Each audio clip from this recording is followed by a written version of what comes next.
Did you ever recall the Fitzgerald out without hatch clamps secured? I can't remember to say that. Yeah, I'm sure we did, though, at times. But they kept up with it, pretty well. It depends on whether it was a quick loading dock, like Silver Bay or something. They loaded fast, Sure. And 3.5 hours and you were done almost. Yeah. 4 hours, 5 hours.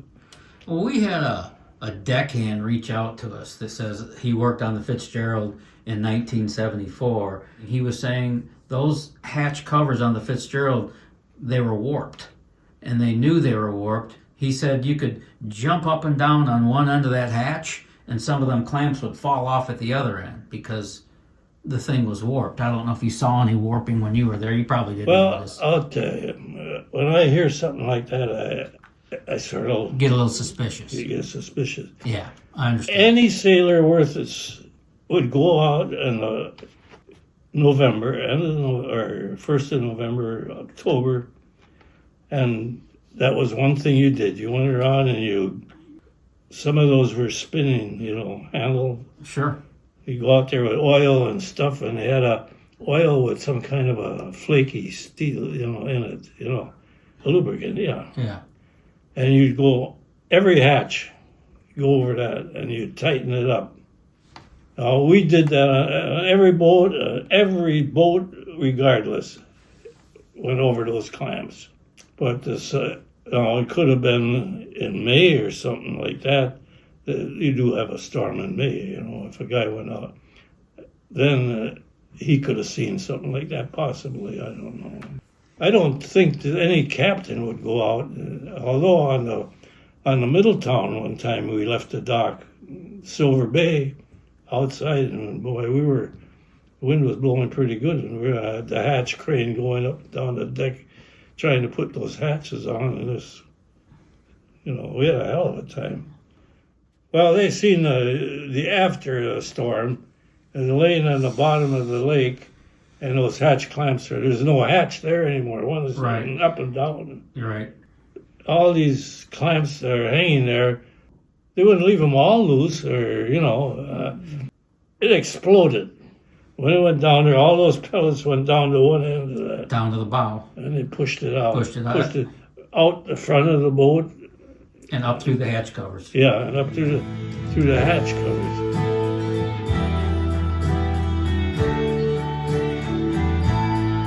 I worked on the tugs, on the Great Lakes tugs. We towed oil barges all over the Great Lakes, and we had lifeboats on there. On this, it was a big tug. It was a 150-foot, lake tug, ocean tug, actually. As a deckhand, I had no idea. If we got into a situation where I had to quickly lower that lifeboat, I had no idea how to do it. I was never trained on it. And when I became a tug captain, I went through all the school. I was never trained on how to lower a lifeboat. I had no idea. I mean, did they train you guys? We had drills. Okay. It's the law. Every week, Wow. you had a fire and boat drill. I didn't know that. Yeah, every trip they had fire and boat drill. So what do you do when you're like running between Chicago? You fake it. You just ring the bells and get the guys out, and away back in, and away you go. You don't even slow up. You just mark it in the log, and that's it. That was done many, many, many times. But we all, in the spring of the year, all the crews would have to go down in that boat. The Coast Guard would be there. Yeah, you had to pass that inspection. That was for the lifeboats. There is one thing interesting that somebody pointed out to me. The lifeboats that were recovered on the Fitzgerald, they had that little ring right at the very point of the bow, a ring which the hook attached to, that can swing over on the arm. Yeah. And they're completely ripped out from the lifeboat, and then the lifeboat is split right down to the keel. It was just ripped apart when it was sinking. But there is one lifeboat, the ring isn't ripped off, and it's in very good condition. That would suggest that this thing at least got lowered.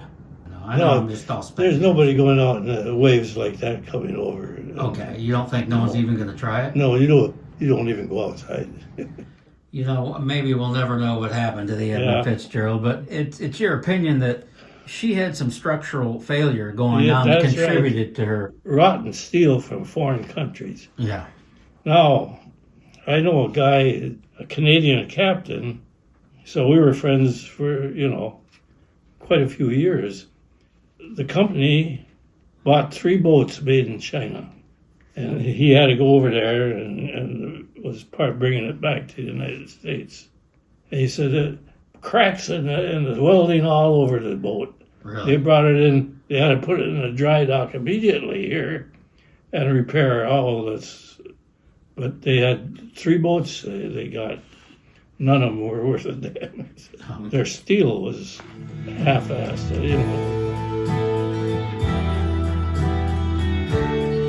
It's often noted that McSorley gave no distress signal or SOS call. We know his radars were out. Maybe he had no radio transmission, which is why we didn't hear an SOS call. Yeah. The boat could have floundered for a while.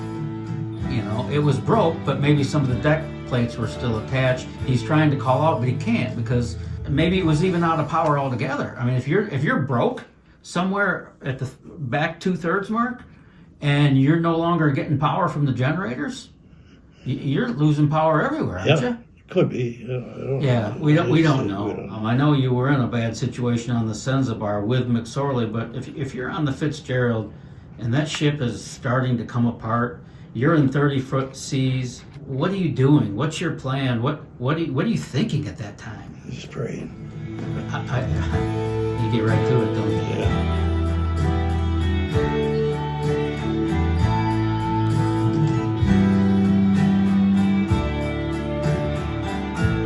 We were on the night Fitz sang. In Lake we were Huron? in Lake Huron. We were Okay. coming down and we're headed south. And we just checked our way down. But you were in the same storm. Yeah, and we'd ride those waves, and they'd come up, and they were big waves. There's one wheelsman on there. He was going nuts. He went goofy. What do you mean? He was scared? Yeah, he was scared. He went goofy, crazy, screaming. That had to He be filed uncomfortable. Filed a grievance against the company. Against the captain and everything. So you were in the same storm as the Fitzgerald on the Middletown on Lake Huron. Yeah, and we had 16, 18-foot waves. But we would check down and she'd just ride, no problem whatsoever. But the guy was goofy. He went goofy. Do you remember where you were when you heard the Fitzgerald went down? I say 7, 8 o'clock in the morning. We heard talk on the radio that it was missing. It was missing. Yeah, that's all they had. So you were still on the Middletown when you heard that the ship that Fitz was missing. Yeah, I don't know when we found out that for sure it sank. Yeah. Did that give you any pause to think, do I want to keep doing this? Did it bother you in a way that... No. No, okay.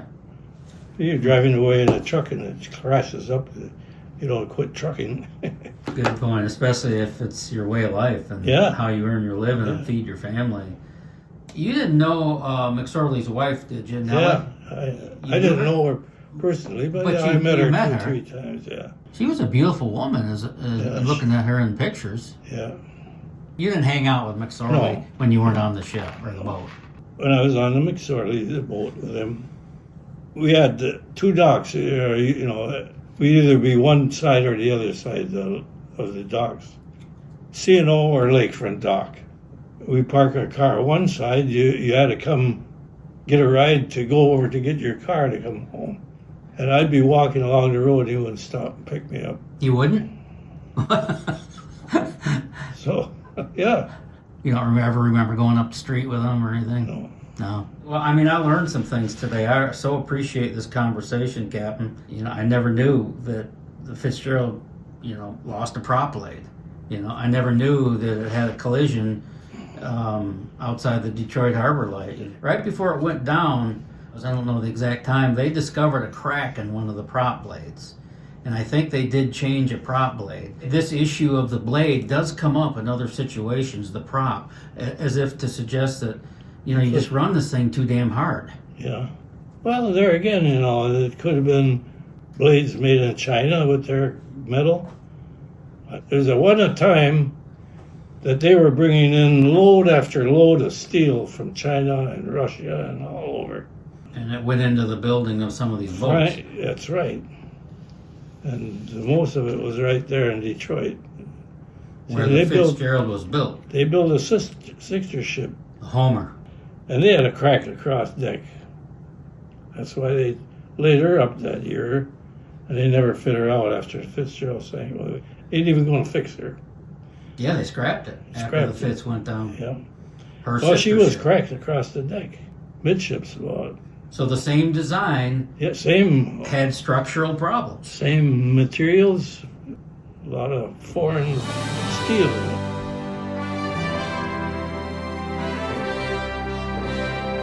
How are you feeling overall? You feel pretty good, or Well, your mind works exceptionally well? I'm had a- impressed. heart attack. You did. Oh God, yeah.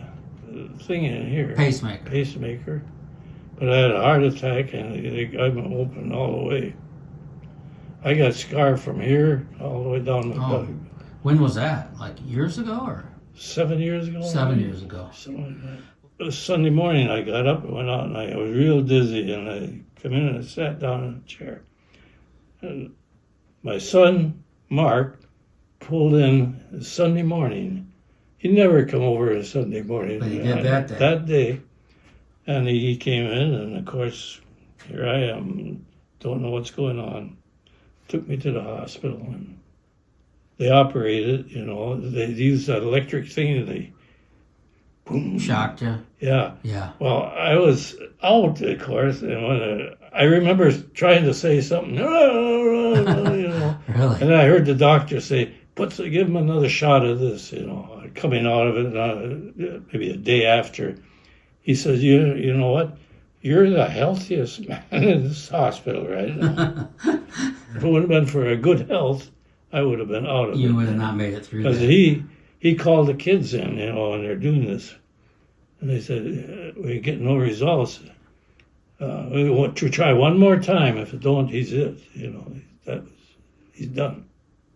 I mean, So you essentially died on the table and came back to life. yeah, practically. Do you have any memory of that period of anything? Only thing I can remember Did you is see the big light in the tunnel there? You know? no, it's bullshit. I tell you what is, I hate to even say it or anything, but we had her ashes are right there. Your wife. Yeah, well, you know, I'm laying in bed, and I swear up and down, I heard Mike, and it was her voice for sure. This is after she was gone. Oh yeah, Were you sleeping? Yeah, Or well, were I you just kind of in must it? have just woke up. And you heard her voice? Yeah, Wow. that happened twice. Twice? Yeah. What did he think about that? I don't know. That's amazing. Made a believer out of me. You know, the life after. Sure. I hope you're feeling good. You look good. That's what I'm trying to say. Do you have any secrets or advice in regards to longevity? How do you live this long? I mean, I don't know. There's no secret to it, or No. it's in your DNA. And If it's there's just... anybody should be dead a long time ago, it's me. Were you always careful about what you ate, or did you eat anything you wanted? Ate everything I wanted. Okay. All No. right. Were you a smoker? I was till 2 years before I retired, something like that. So about 96-ish or so, you 96, gave up yes. the cigarettes. Yeah, Did you drink a lot back in your days? not a lot, you know. I'm just trying to figure out how you lived so long, and there's no secrets to it. Because No. you ate whatever you wanted. Yeah, So I guess it's in your DNA. Do you have any brothers and sisters that are still alive? I got 3 sisters that are alive. One of them is older than me. Are you kidding? It's Wow. a long life in our family, really. All of my aunts and uncles, except one who was killed in a car accident, all of them went over 85 or something like that. Those are long lives. Yeah, So my you- dad was 92 or 93. Okay, so I'm getting the answer I want. It's not about like I exercised 14 hours a day No. and lived on green beans and Yeah. alfalfa sprouts. You got the right DNA. Yeah. But Yeah, to be the captain on the Columbia Star, to me that would be a great source of pride. Did you see it that way? oh, yeah.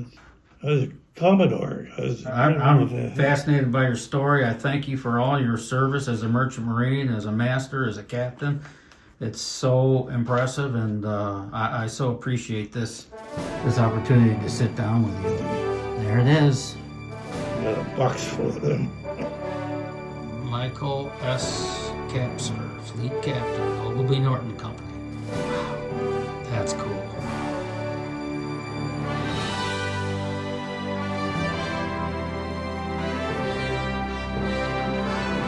Lay this up